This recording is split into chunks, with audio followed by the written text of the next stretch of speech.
The 2022 NFL season has been anything but ordinary, as teams have wildly surpassed expectations, while others have wildly failed expectations they had heading into the season. That happens each and every year, yes, but not quite to the level we've seen in 2022. There are several examples of each, and each have their own unique way of how they've got to this point. Some, like the Broncos or Raiders for example, are quite obvious, and each of these teams play a part in not only the 2022 NFL season, but the future of the NFL. Russell Wilson is without a doubt one of the biggest surprises this year, and this trade will be used as an example for years to come. The NFL is a business, and as fans, we are always reminded of this. And in today's video, we are going to discuss how the 2022 NFL season will be a pivotal point in the next decade of football and beyond. This is going to change how teams approach building their roster and how they push for a Super Bowl moving forward. And there is a lot to dive into in today's video, and without further ado, let's begin. The Los Angeles Rams play a big part in this, but they are not the only team to ever trade a first-round pick, or even two, for a star player. They traded multiple first-round picks for Jalen Ramsey and Matthew Stafford, and it paid off last February as they won a Super Bowl. But with how much they've regressed in 2022 due to a multitude of factors such as left tackle Andrew Whitworth retiring, Von Miller leaving in free agency, Odell tearing his ACL in the Super Bowl, injuries of course this year, and countless other factors, teams will look at the Rams as a model of both what to do and what not to do. For me personally, I always respect the hell out of franchises when they push to go all in, even if I don't agree with it, because they only have one shot to do this. Each GM and head coach are usually at most guaranteed 2 years together, and that's at most, and in some cases it's even less. But with trading first-round picks becoming more and more common and more Madden-like, teams like the Philadelphia Eagles at the moment are celebrating like they won the Super Bowl with how the New Orleans Saints season has gone. The Eagles have their first-round pick in 2023 because of a trade they made last April, and for those that may not know, the Eagles also have the Saints' 2024 second-round pick. And with the Saints' future looking very bleak at the moment, this in some ways is an example of what not to do. They decided to go all in with Jameis Winston coming off of a torn ACL, who hasn't played over Andy Dalton, and their whole season has been a mess. Fans understandably want Dennis Allen gone, as he is 3-7 as the Saints coach in 2022 and 11-35 lifetime, dating back to his time with the then Oakland Raiders. They are also in cap hell as receiver Michael Thomas, who has played just 10 games in the last 3 seasons, is set to make $28 million in 2023. It's easy to sit back now and say the Saints should not have traded a future 1 and a future 2 to go up in the 2022 NFL Draft, but this was a decision I didn't like from them at the time, and especially do not like now, because they could really use a top 5 or top 10 pick in the 2023 draft, which is where they will probably be selecting. Philadelphia, on the other hand, is an 8-1 team at the time of this video release, with a dominant offensive line, a good quarterback, a good group of receivers, and a good defense as well. Sure, they lost to the Commanders, but every team has lost games this year, and it's going to happen over the course of a 17-game season. But Philly is in the midst of a Super Bowl push with a chance to draft Jalen Carter, a defensive tackle from Georgia, or Will Anderson, an edge rusher from Alabama, both of who would help this team in a big way.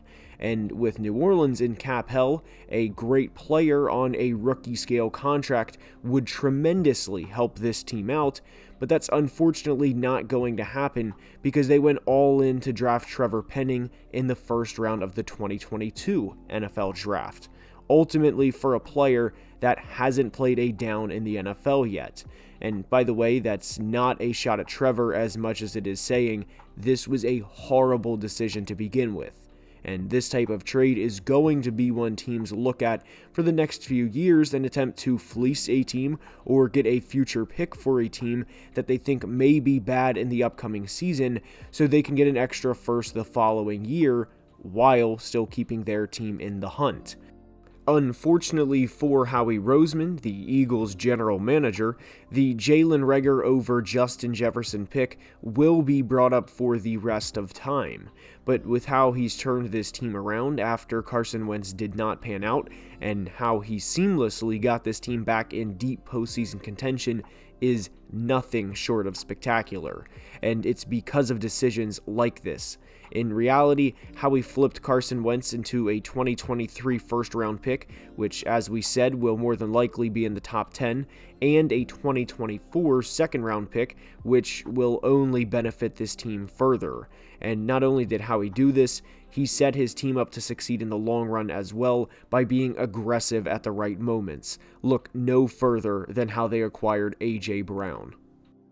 For every story like the Eagles that seemingly worked out, there's one that did not, and Denver is a perfect example. I'm not pointing out all of the Russell Wilson stats and how this trade now is insanely lopsided in favor of the Seahawks, as much as we are looking at the effects of this and how it's already impacting the Broncos. Their defense has been phenomenal this year, and it's not an exaggeration to say they've been playing at a Super Bowl level. Patrick Surtain is one of the best corners in the league, and it shows week in and week out. It's unfortunate to guys like PS2 that go through this type of season because the defense has been playing at such a high level. But with Denver sitting at 3-6 through 9 games with the fewest points in the league offensively, they were viewed as sellers at the trade deadline because of how catastrophic of a trade this was. I am personally under the belief if their offense is even 16th in the NFL, meaning league average, there's no chance they trade Bradley Chubb at the deadline to acquire a first-round pick. I believe they did this just to recuperate something from this year that has been truly awful for them. And Denver's not the only team to ever be in a position like this where they think they are a quarterback away. There's going to be trades like this in the future as well, and this also applies to Cleveland for the Deshaun trade, in which they sent 3 first-round picks to Houston. When a team makes this type of trade, they need results immediately. There's no time to wait around, there's no waiting until week 8 to figure it out or however long, and Denver certainly has not gotten results. What's even worse for them is the contract they gave Russ and all of the guarantees within the contract. And the reality is, when they made this trade, they had to sign him long term. They were banking on a 9-time Pro Bowl quarterback to be what he was, or at least close to what he was, to be able to compete with Patrick Mahomes and the Chiefs for the AFC West. The Seahawks now have a good running back in Kenneth Walker, 2 good young tackles from this past draft in Charles Cross and Abraham Lucas, and are only looking to build on this.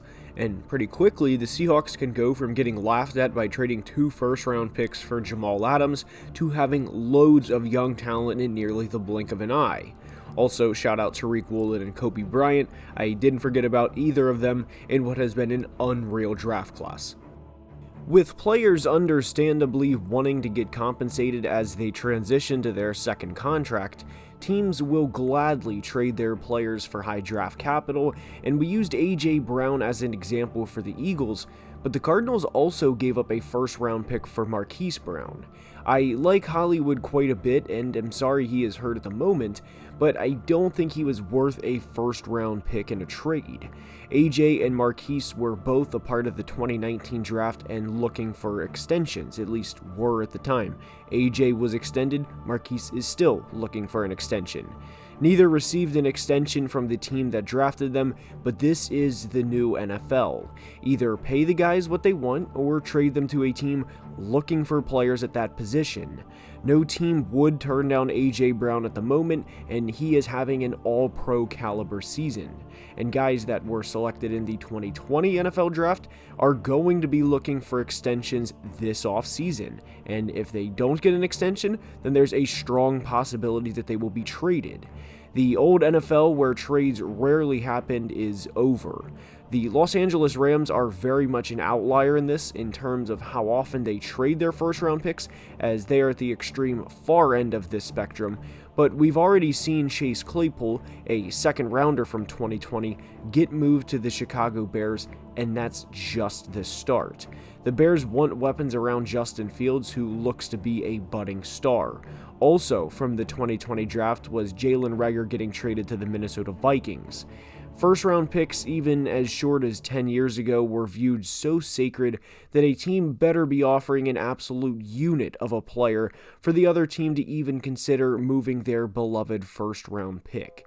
But as simple as it sounds, would you rather have a player who has been productive in every year of his career, think A.J. Brown, or take a chance on drafting a player that could be productive but also could be a draft bust? Teams would rather get the for sure productive player, and this is where the league is headed.